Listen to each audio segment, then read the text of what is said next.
Mr. Lapid, given today's Iranian missile attack, which caused heavy damages and injuries, and Prime Minister Netanyahu's statement that no one is immune and that all options are open, including a possible strike on Iranian Supreme Leader Khamenei, what is your position on what Israel should do next after these developments? Well, everything is means to one end, and that is eliminating Iran's possibility to become a nuclear power. Interestingly enough, we didn't declare war on Iran. Iran declared war on us decades ago, and if you ask me, for no reason. We have no historic dispute with the Iranians. We don't have a border with Iran.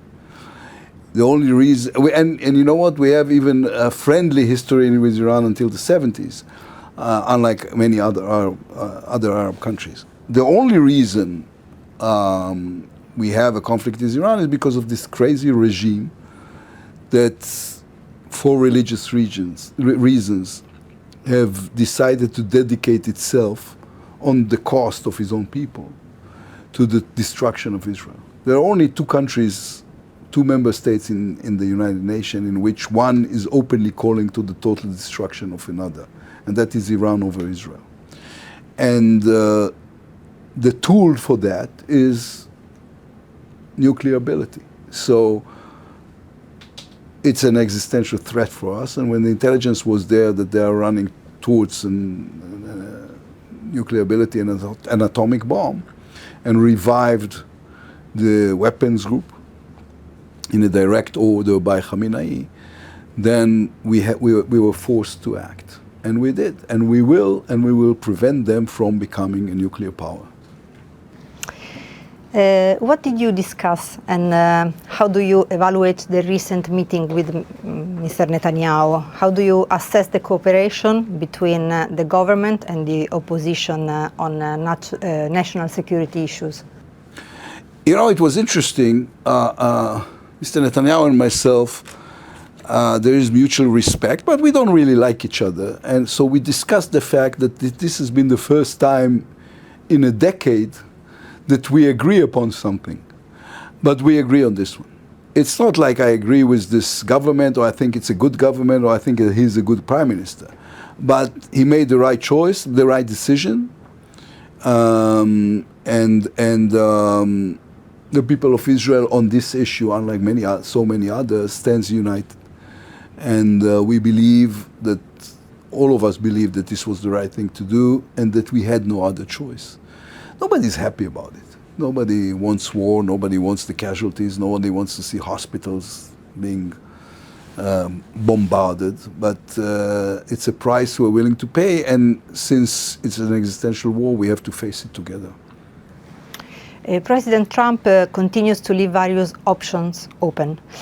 Do you believe that American military intervention against Iran is necessary? You said it. What do you think are the main obstacles? I don't think there are obstacles. In terms of military ability, it's only a question of the decision of the president. Now, I'm not going to pretend, or I'm not pretentious enough to tell the President of the United States what to do. He's going to make up his own mind, and he's going to make the decisions about what's best for the United States. Well, the only thing we can do is recommend, as allies do. And my strong recommendation for them is to get involved in the facility, in the nuclear facility in Fordow, because they are the only ones with the abilities, the military abilities, to make sure that this facility is out of order forever. And I think the president and his staff understands that nuclear Iran is not only an Israeli problem, it's a global problem. If Iran becomes nuclear, then only in the Middle East, immediately, Egypt and Turkey will be the first ones who will go racing towards nuclear ability, and then Saudis. Maybe even the Emirates will shift the nuclear abilities they have, the peaceful nuclear abilities they have, because it will be a threat for everybody. So if you have a Middle Eastern nuclear race, arms race, you're going to have a global arms race. Not to mention the fact that Iran is using terrorists as a method. And you don't want to fight. It's not only the bomb that everybody is imagining, on a missile. It is also a dirty suitcase held by someone in New York or in Los Angeles. So this is a threat to us all. And can you explain why Israel's nuclear bomb is not a threat? First of all, Israel never admitted for having a nuclear bomb, and besides, everybody understands that Israel is a responsible country, and Iran is a crazy fundamentalist regime.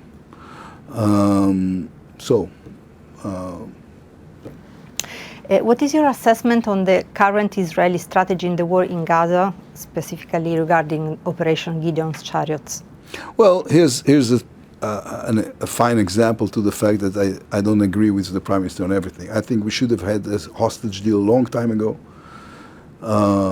ending the war, and then going to the next stage. I presented the administration in Washington and also the European Union a plan in which Egypt take over Gaza for 15 years as guardians for the Palestinian people, not as an Egyptian occupation, but with the cooperation of the Palestinian Authority. I think it's doable. It's an interim stage. It's not a solution, but it's an interim stage. We know how to work with the Egyptians in preventing terror, and then the IDF would go on the perimeter just pretending all the cities and kibbutzim down south. The war with Iran has temporarily, as you said, also united Israeli politics and giving Netanyahu a political breath. How do you see the political future of Netanyahu and the current government? And do you consider an early government collapse or snap elections likely? Well, I'm not a commentator. I'm an active player. I am going to do my best in order to make sure this government is gone, because I think it's the wrong government for the people of Israel for so many reasons, starting October 7th, but also the judiciary reform or revolution, call it what you'd like, and domestic issues of corruption, economy, and all those things that doesn't interest people because everybody got their own. But basically, I think it's the wrong government. I think it has divided the country deeply. And I think we need what I call the coalition of hope that will include people from the right, the left, and the center, and will be a more stable version of the former government of change that I've created in 2020, 21. That was my next question. What are the prospects for a united opposition front against the current government, and if you think that a new alliance like the government of change with this time with Golan, Bennett, Gantz, and the Arab parties is still possible? Well, I think in every poll now for 2 years, if there is an election, we're going to win in this maybe fragmented, maybe not very coherent block of ours. And I think we're going to do a better job than we did before. Because the government of change was the right idea with the wrong execution, because it lasted only for a year and a half. But people miss it now. They miss the fact that it was functional and less dramatic and more hopeful. And therefore,